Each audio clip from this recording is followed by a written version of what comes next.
காஞ்சி மக்கள் மன்றம் தோழர் தமிழ் சொன்ன மாதிரி இதுவரை தேர்தலில் போட்டியிடவில்லை, தேர்தலுக்காக வாக்கு கேட்கவில்லை.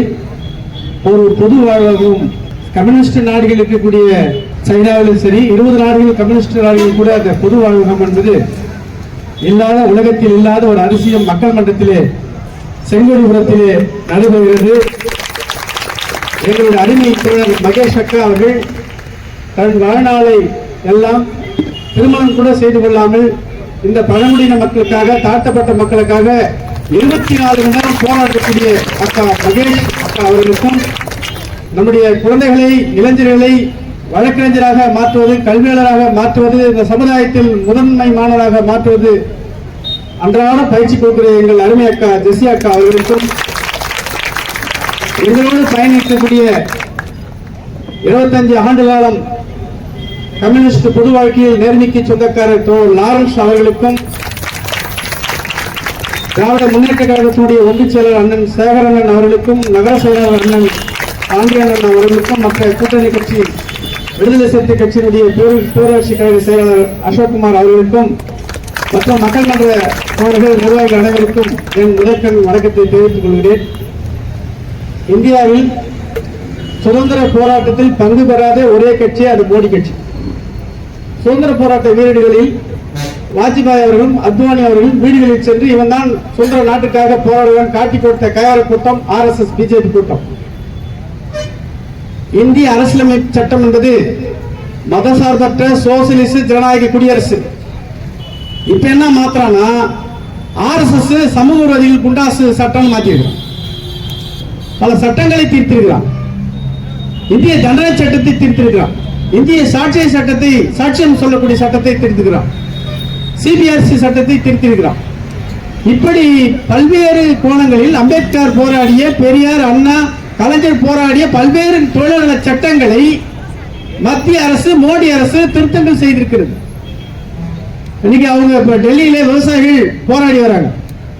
நான் சொன்ன அந்த பேட்டியில் கூட கலைஞர் தொலைக்காட்சியிலே கடந்த மாதம் 15ஆம் தேதி சொன்ன, தமிழ்நாட்டில் என்னுடைய அருமை தலைவர் முதலமைச்சர் அவர்கள் ஸ்டாலின் அவர்களிடம் நீ பாடம் கத்துப்போ மோடின்னு சொன்ன, விவசாயிகளை கடன்களை தள்ளுபடி செய்தது மாண்புமிகு தமிழ்நாடு முதலமைச்சர் அவர்கள்.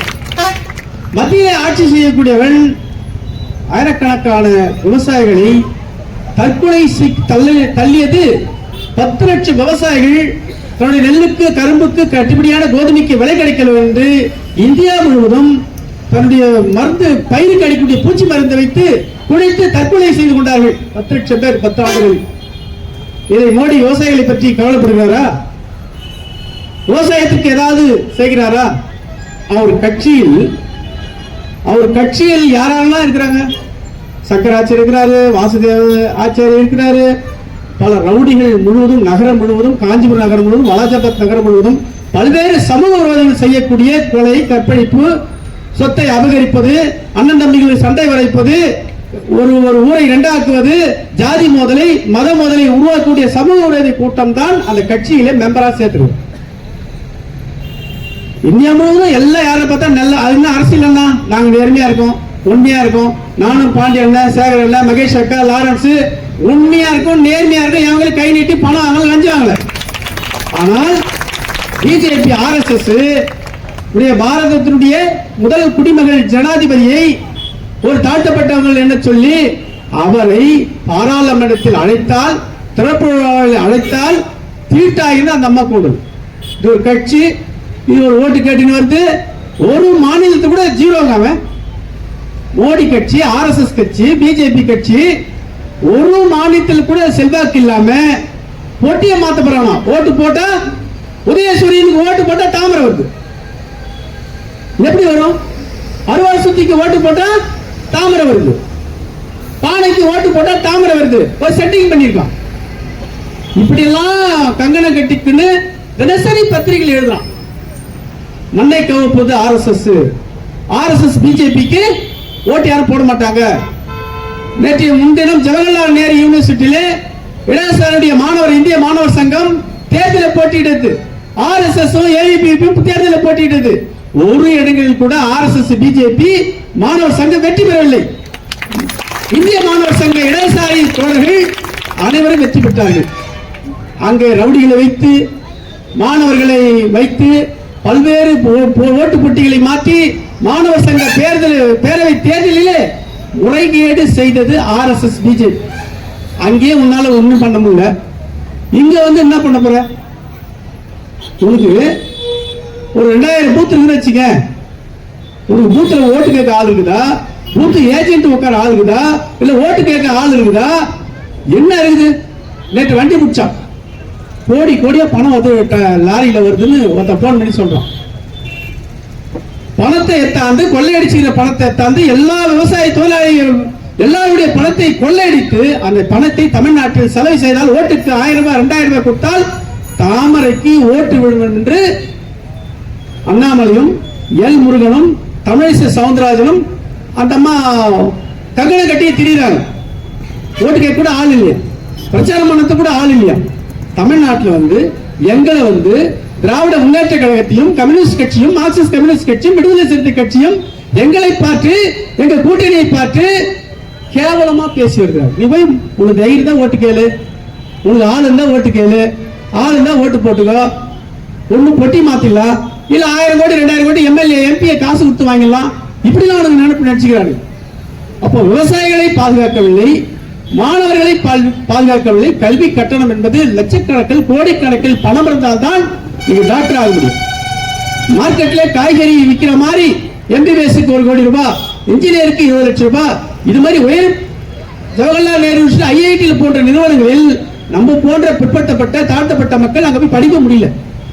கல்வியை வியாபார பொருளாக மாற்றியது, கல்வியில் திருத்தங்களை கொண்டுவது, கல்வியில் மதத்தை புகுத்துவது, கல்வியில் ஜாதி வரியை புகுத்துவது ஒரே கட்சி RSS பிஜேபி கட்சி. வேலை வாய்ப்புகள் தருவேன் சொன்னார், வாயால வடை சுட்டுகிறார் மோடி.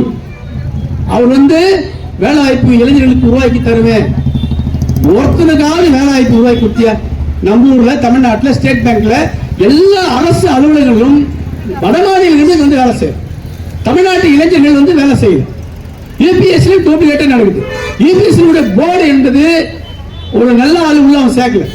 எல்லா நிறுவனங்களிலும் பல IAS அதிகாரிகளை, பல்வேறு அதிகாரிகளை RSS பிஜேபியால உள்ள சேர்த்துருக்கு. அப்போ ஓட்டு கேட்பதற்கு 10 ஆண்டு காலத்தில் விவசாயிகளை சாவடித்த ஒரே கட்சி பிஜேபி கட்சி, மாணவர்களை சாவடித்த கட்சி RSS கட்சி, இளைஞர்களை வேலைவாய்ப்பு இல்லாமல் தற்கொலைக்கு தள்ளியது RSS கட்சி. விவசாயிகளை பாதுகாக்கப்படவில்லை.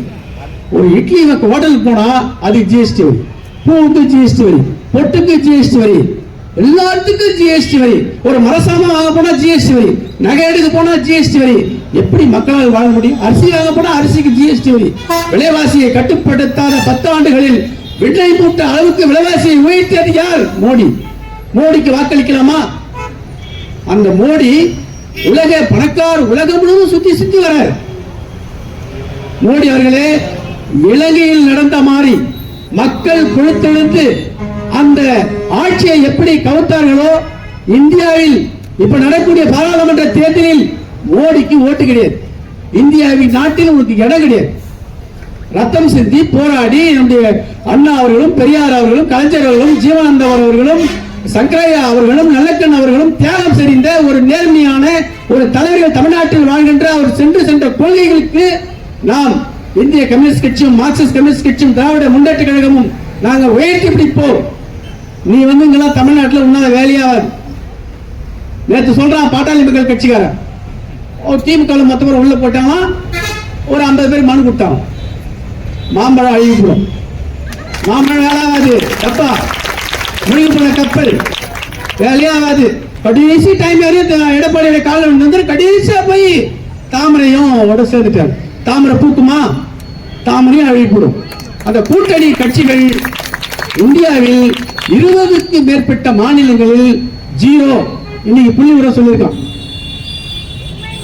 அவன் உத்தரப்பிரதேசத்தில் என்ன பண்றாரு? ஒரு சாமியார் முதலமைச்சர் ஆயிட்டு மாட்டுக்கறி துண்ணக்கூடாது, மாட்டு தோலை உரிக்க கூடாது, ஆனா மாட்டு மூத்திரத்தை குடிக்கணுமா, மாட்டு சாணியை குடிக்கணுமா? என்னோட அரசியல் நடத்துறீங்க? ஒரு சாமியார் இருக்கிறவன் எதை முற்றத்து வந்த முனிவர் அவரு ஆட்சி நடத்துவாராம், அவரு கல்வி நிறுவனம் நடத்துவாராம், அவரு கோயில் நடத்துவாராம். எங்க வந்து நீங்க வந்து வேஷம் போடுறீங்க? அதனால பிஜேபி RSS ஒரு சாதாரணமான சர்வ வல்லமை பொருத்திய எல்லா துறைகளும் கையில் வைத்துக் கொண்டு காங்கிரஸ் கட்சியினுடைய அனைத்து விதமான வங்கி கணக்கு முடக்கியிருக்கிறார். டெல்லியினுடைய முதலமைச்சரை கைது செய்திருக்கிறார். கேவலமான மடத்தனமான அரசியல் நாகரிகம் இல்லாமல் நடந்து கொண்டு ஒரு மாநில முதலமைச்சரை, நேர்மையான மாநில முதலமைச்சரை கைது செய்ய உனக்கு வெக்கமா இல்ல, மானம் இல்ல, சூடு இல்ல, சொர்ணம் இல்ல? பஞ்சாப் முதலமைச்சரை கைது பண்ண சொல்ற. எல்லா மாநில முதலமைச்சர்கள் யாரெல்லாம் எதிர்கட்சி முதலமைச்சர்களோ மக்களால் தேர்ந்தெடுக்கப்பட்ட முதலமைச்சரை கைது செய்வதற்கு இந்திய அரசியலமைப்பு சட்டத்தில் கூட கிடையாது.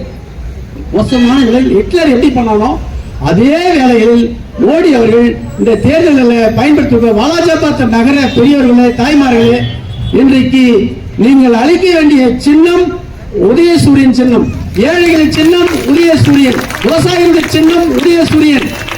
எங்களுடைய மாவட்ட செயலாளரும் சரி, ஒன்றிய செயலாளரும் சரி, இந்த நகரத்தில் பேரூராட்சி செயலாளரும் சரி, மக்களுக்கு அனைத்து விதமான சலுகைகளை பெற்றுத்தரக்கூடிய ஒரே கட்சி திராவிட முன்னேற்ற கழக கட்சி.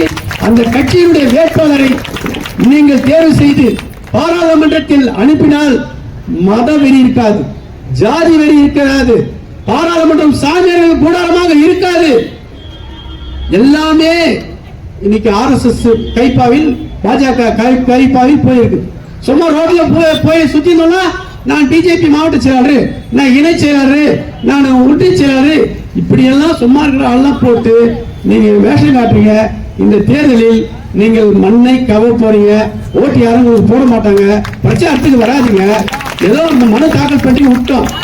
அதனால வாலாஜாபாத் நகரத்தில் எங்கள் பாண்டியன் சொல்கிறார், ஒரு ஓட்டு கூட எதிர்கட்சிக்கு போவாது, உதயசூரியன் மட்டும்தான் கிடைக்க வேண்டும் என்று நாங்கள் கூறுகிறோம். நிச்சயமாக உதயசூரியன் வெல்லும், வெற்றி பெற செல்வன் அண்ணன் அவர்கள் வெற்றி பெற, உதயசூரியன் வெற்றி பெற இந்திய கம்யூனிஸ்ட் கட்சி சார்பில் மனதார பாராட்டுகிறோம், வாழ்த்துகிறோம். நன்றி சொல்லி முடிச்சுகிறோம்.